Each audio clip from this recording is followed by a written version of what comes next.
Aqui na terceira questão do capítulo 2, a gente tem 8 cargas pontuais iguais a Q, são iguais todas entre si, e cada um vale Q, tá aqui Q7 igual a Q, Q6 igual a Q, Q3 igual a Q. Então, aqui eu já fiz a representação dessa situação, né? Se encontram no vértice de um cubo de lado A. Então a gente já tem informação aqui, de cada lado desse cubo vale A, cuja localização e orientação se mostram na figura 1.41. Então essa figura está no primeiro capítulo, e aqui eu fiz a representação dela. Encontrar a força total exercida sobre a carga na origem. Então essa daqui é a carga aqui, né? Rotulado de 1 até 7, as outras cargas que vão exercer força nessa carga aqui. Então, a ideia geral aqui é o princípio da superposição. Então a gente pode somar a força que cada uma individualmente exerce em Q. Isso é igual à força que todas vão exercer simultaneamente em Q. Então aí a gente vai ter um somatório, já que são cargas pontuais. Se fosse uma face dessa inteira carregada exercendo força em Q, aí seria um caso de uma integração. Aqui, como são cargas pontuais, é somatório. E para aplicar a lei de Coulomb, né, nesse somatório, a gente precisa definir bem o que a gente vai pegar como distância que vai aparecer no denominador da lei de Coulomb. Então, é disso que eu vou tratar aqui primeiro. A gente vai sempre fazer a seguinte convenção para ficar padronizado, né, a forma de solução desse tipo de questão, e sai fácil dessa forma. A, Aqui a origem coincide, né, com a localização da carga aqui, então a gente não vai ver a representação desse vetor aqui, né, que é o vetorzinho R. Esse vetor vai dar origem até a carga aqui. Nesse caso aqui é um vetor nulo, mas a gente usa essa mesma, adota essa mesma convenção aqui, qualquer que seja o caso, né, que sempre vai dar certo. E os vetores que localizam cada carga dessas cargas fontes, a gente chama isso daqui de carga fonte, em oposição à ideia de chamar isso daqui de carga de prova, né? Então, essas cargas aqui estarão exercendo força nessa. Também essa exercendo força nessas outras aqui, mas a gente está interessado em encontrar a força sobre essa aqui. Então, nesse contexto de encontrar a força sobre essa, a gente vai chamar as outras de carga fonte, né? E o vetor que vai localizar cada uma das cargas fontes, a gente vai chamar de R', que é, por exemplo, esse vetor aqui, o que localiza a carga 3. Ele parte da origem, que vai até a carga 3, né? Esse é o R'3. Então, o que tiver linha, a gente associa com as cargas fontes, né? Então, geralmente eu até chego aqui e escrevo cada carga fonte aqui com linha.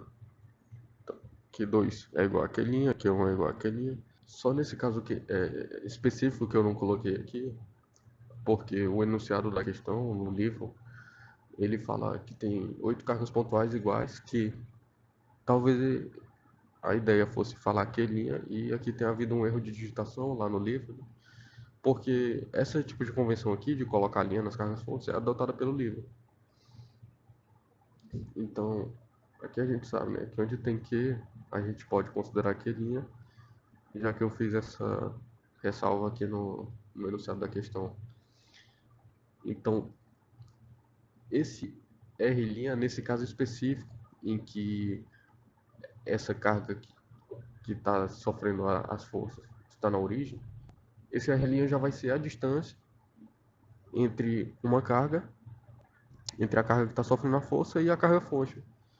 Mas se qualquer das cargas estiver deslocada da origem, essa carga fonte, então a gente vai ter esse outro vetor aqui, que é o vetor que a gente chama R grande, né?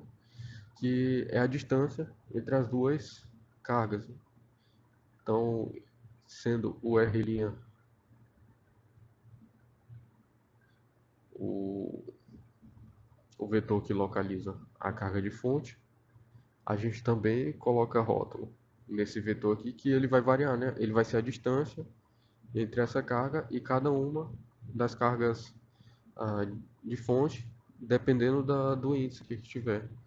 Então, por exemplo, esse R3 ele é obtido fazendo a diferença entre esse vetor R, que não varia, né?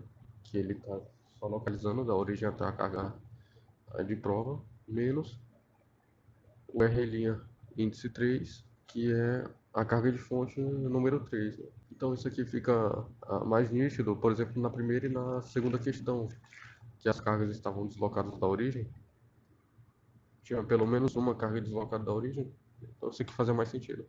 Nesse caso aqui, esse vetor é nulo, né? Mas a gente tem que o R3, ele é menos o R'3, né? Então é um vetor que aponta daqui para lá. E isso que a gente pode generalizar, né? A gente pode falar que sendo R' I o vetor que localiza a carga I, o R grande, né?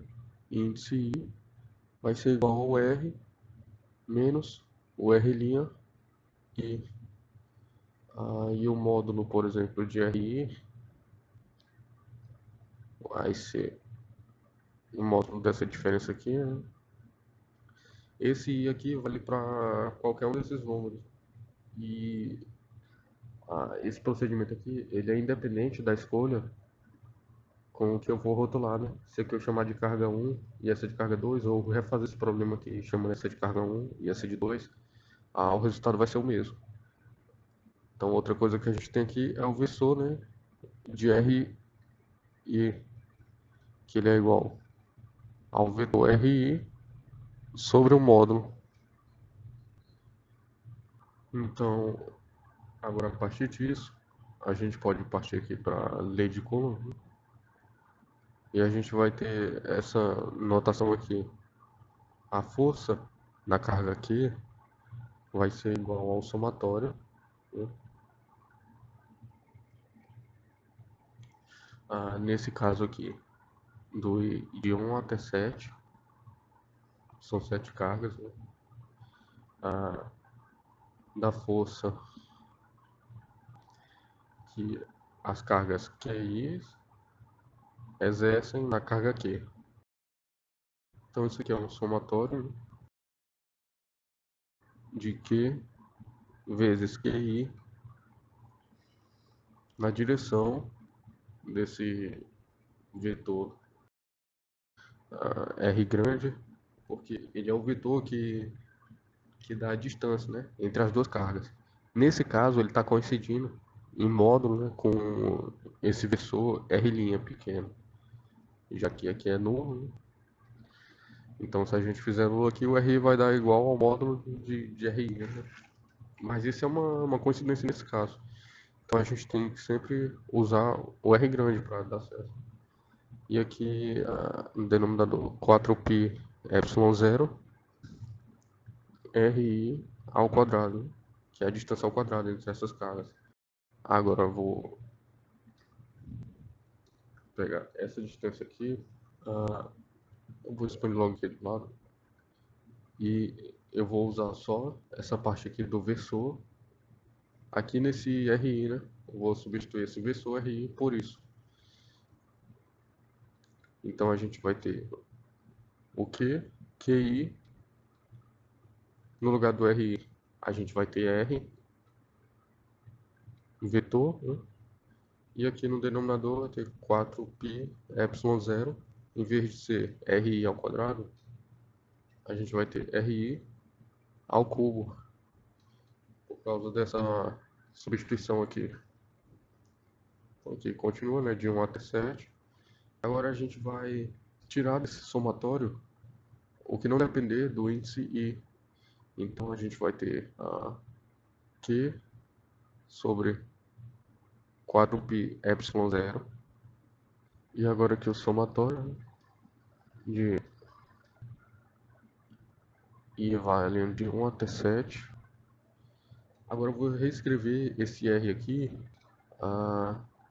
como aqui é conveniente, né? E coordenadas retangulares. Então aqui eu vou repetir QI.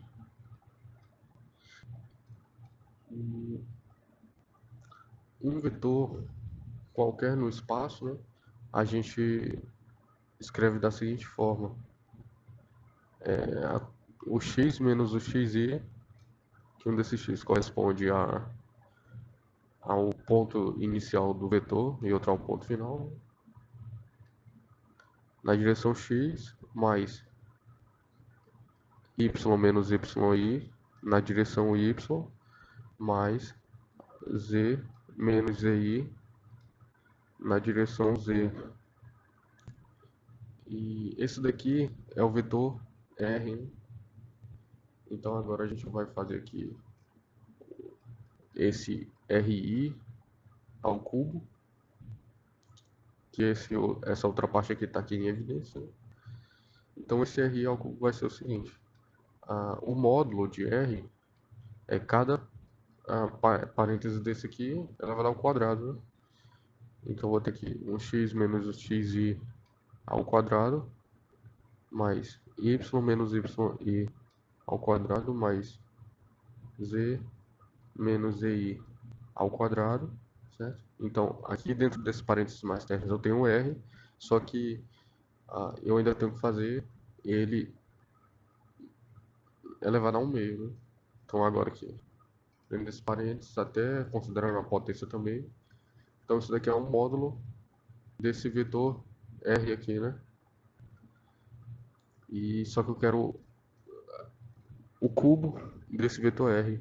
Então, eu ainda vou elevar ao cubo, né? É a mesma coisa de eu multiplicar essa potência aqui por 3. O que não tem índice aqui, a gente vê aqui em cima, né? O que não está rotulado. Então, essa convenção aqui toda faz sentido. O que não está rotulado é a carga que está sentindo a força. Vamos ver aqui que ela é só um Q mesmo, que corresponde a todas essas coordenadas aqui. Nesse caso específico dessa questão, o chão onde tem x, y e z sem índice é tudo zero, né? Que o vetor que localiza a carga aqui é o vetor nulo. E onde tem xi, vai depender da carga que eu estou analisando. Então, por exemplo, a carga 1, o xi dela, então aqui na direção x, ela vai valer a no seguinte sentido, aqui na carga 1. A, né, em x, 0 em y, né, e 0 em z. Então, porque isso aqui é um cubo em que cada lado desse cubo é A. Então, por exemplo, se eu pegar aqui, quando esse i estiver valendo 5, cada um xy e zi em cima e embaixo disso aqui vai valer 0 no x, a no y e a no z. Então, é isso aqui que a gente tem que passar para cá agora. Eu vou pegar essa parte aqui agora e expandir. Claro que eu não vou mais expandir escrevendo esse x, né? Porque eu já sei que ele vai zerar, mas por organização eu até poderia fazer isso. Uma outra coisa que eu percebo que poderia facilitar as coisas aqui, mas eu vou manter dessa forma também, é que todas as cargas valem Q', né? Ou Q, como está no enunciado. Mas eu já poderia saber que todos os QIs vão ser igual a um Q', né? E tirar ele aqui em evidência, mas por enquanto eu não vou fazer isso. Então agora eu vou só expandir isso daqui, né, em 7 parcelas. Então vai ser o seguinte: Q sobre 4π ε0. Então eu vou ter Q1 menos x1 na direção x, né? Aqui mais, né? Esse menos y na direção y, menos z1 na direção z. E aqui no denominador eu tenho o zero, né? Menos x1 ao quadrado. Então vai ser só x1 ao quadrado, né? E aqui a mesma situação. Então vou ter x1 ao quadrado mais x2 ao quadrado mais x3 ao quadrado elevado a 3 meios. mais, eu ainda tenho 6 parcelas dessas aqui, né? Agora, Q2, que multiplica aqui, menos vai ser a mesma situação, né? Isso aqui vai continuar sendo zero. Então, vou ter um menos x2 na direção de x, menos y2 na direção de y, e aqui no denominador também, isso aqui vai continuar sendo zero. Esse quadrado aqui vai eliminar esse sinal negativo. Então, vou agora expandir as outras 6 parcelas.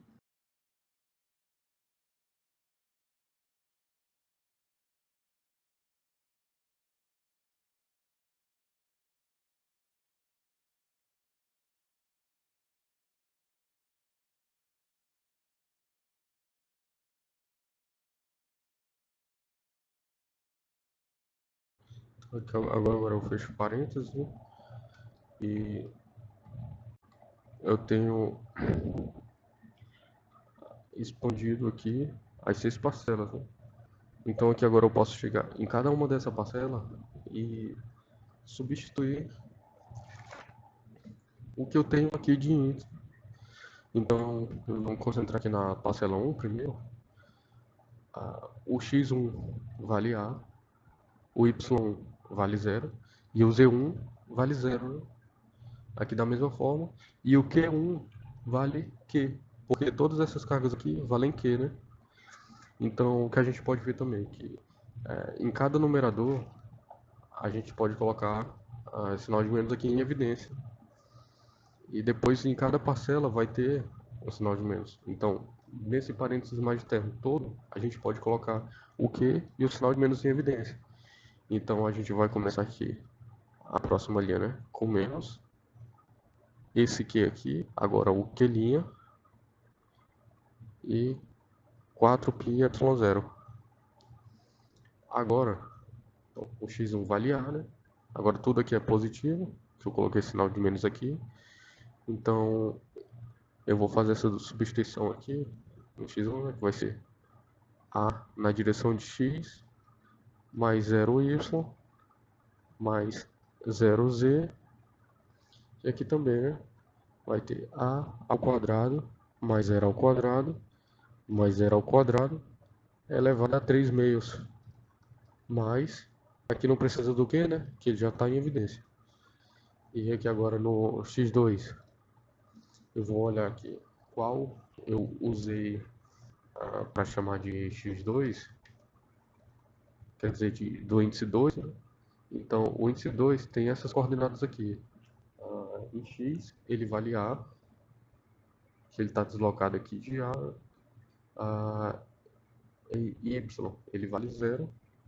E em z, ele vale A também. Então, o x2 é igual a A, o y2 é igual a 0, o z2 é igual a A. E eu vou fazer isso daqui também para todos esses outros índices aqui, né? Basta que na hora que eu quero escrever essa parcela, eu vim aqui conferir tudo isso. Agora para outros eu vou vir aqui conferir isso e substituir e fazer isso de parcela em parcela. Então agora eu vou fazer isso aqui.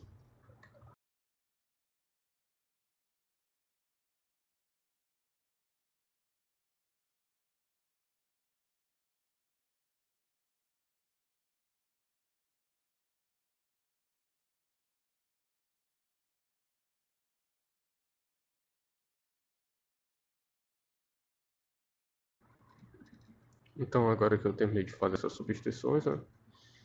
E agora a gente pode escrever de forma mais compacta isso aqui, né? Então aqui fica menos Q', ou menos Q ao quadrado, se a gente não considerar que Q vale Q', a 4πy0. Aqui primeiro sobra só o A na direção X, né? E aqui no denominador fica A ao quadrado elevado a 3 meio. Então fica A ao cubo, né? Então A sobre A ao cubo. A gente vai até simplificar esse A com 3 aqui, vai ficar A ao quadrado. Nesse aqui mais, né? Aqui tem A na direção de X e de Z. Então vou deixar aqui em evidência. E aqui no denominador sobra A ao quadrado mais A ao quadrado, né? Então 2A ao quadrado elevado a 3 meios dá 2 elevado a 3 meios vezes A ao quadrado elevado a 3 meios, que é A ao cubo. Então mais uma simplificação que a gente faz aqui, né? Mais aqui tem A em X e em Y, né? Então de novo, coloco o A em evidência. E aqui o denominador também dá 2A ao quadrado elevado a 3 meios, que é 2 elevado a 3 meios vezes A ao cubo. Mais essa simplificação aqui.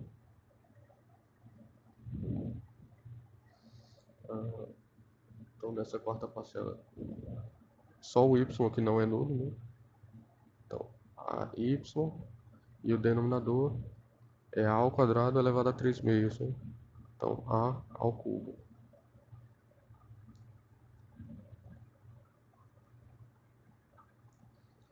A quarta parcela aqui não é nulo em y e z, né? Então A em evidência, em direção y mais em direção z, A sobre 2A ao quadrado elevado a 3 meios, que é 2 elevado a 3 meios vezes A ao cubo. Então aqui simplifica isso com essa potência aqui fica 2, né? Mais falta essas duas aqui agora, né? Então aqui tem contribuição nas três direções. Então A de x mais y mais z sobre 3A ao quadrado, né? Que dá 3 elevado a 3 meios vezes A ao cubo. Mais essa última parcela, né? Que só tem A na direção z. E aqui dá A ao cubo. E essa última simplificação aqui fica A ao quadrado. E a gente vê que vai sobrar A ao quadrado em todos os denominadores, né? Então ele já pode ficar aqui em evidência também. Menos Q' sobre 4π ε0 A ao quadrado. E então aqui agora a gente vai ter o versor de x mais aqui tem x mais z e o denominador é 2 raiz quadrada de 2, né? Mais aqui também x mais y, 2 raiz quadrada de 2. Então nessa parte tem aqui eu vou ter o y mais z, 2 raiz quadrada de 2. Essa parcela aqui, né, é mais complicada. X mais y mais z, que é 3 raiz quadrada de 3 mais z. Então agora a gente simplifica bem isso daqui para entregar a resposta. Menos Q' sobre 4π ε0 ao quadrado. Então aqui a gente deixa um denominador com 6 raiz de 6, que é o produto entre todos os denominadores aqui, né? Então 1 vezes 2 raiz de 2 vezes 3 raiz de 3. Assim eu garanto um múltiplo comum, né? Então isso aqui dividido por 1 vezes 1 aqui de cima Então dá 6 raiz de 6 x mais, agora, esse dividido por esse, né? Aqui eu posso pensar o raiz de 6 igual a raiz de 3 vezes raiz de 2. Então vai dar 3 raiz de 3 x mais 3 raiz de 3 z.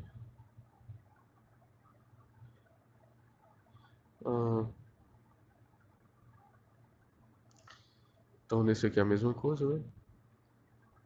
3 raiz de 3 x mais 3 raiz de 3 y mais, agora esse y aqui, né?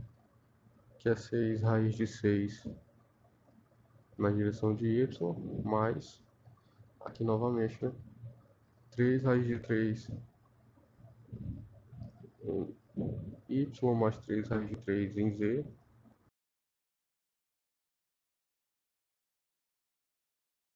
Agora, aqui vai ser 2 raiz de 2, né?